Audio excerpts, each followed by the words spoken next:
Battle Map 6, July 2nd, 1863, end of the second day of battle.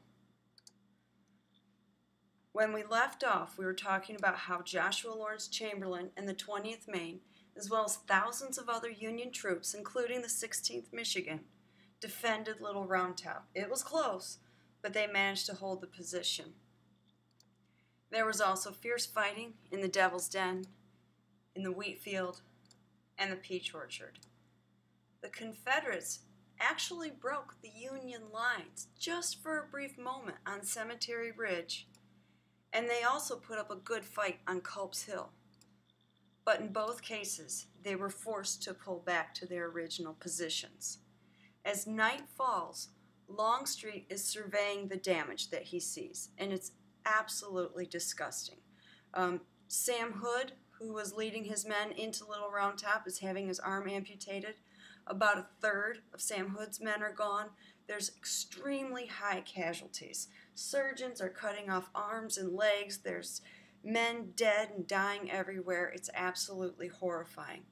Remember, Longstreet doesn't want to attack in the first place. By nature, he's what's called a defensive warrior.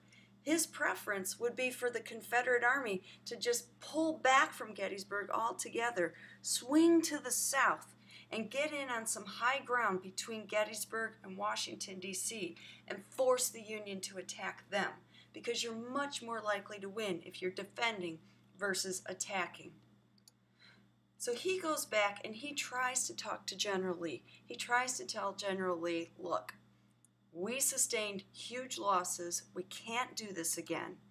We need to pull out, move to the south, and force the enemy to attack us. Lee won't hear of it. He's convinced, and he does have some reason to feel this way. There were some breaks in the Union line. Little Round Top was very, very close. He thinks that just one more push will work. One more push will break the Union position, and the South will win that battle, and that will ultimately lead to the North letting the South go, ending the war and giving the South their independence. So for your notes, make sure you label your legend, blue for Union, red for Confederate. Draw the fish hook, same as before, but it extends down now to Little Round Top and to Big Round Top, and it's been fortified with a lot more soldiers. Altogether, 80,000 Union troops will be there at the Battle of Gettysburg.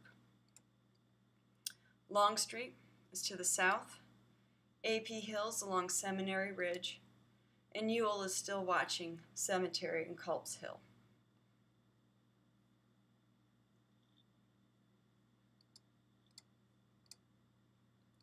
For the notes, just a recap.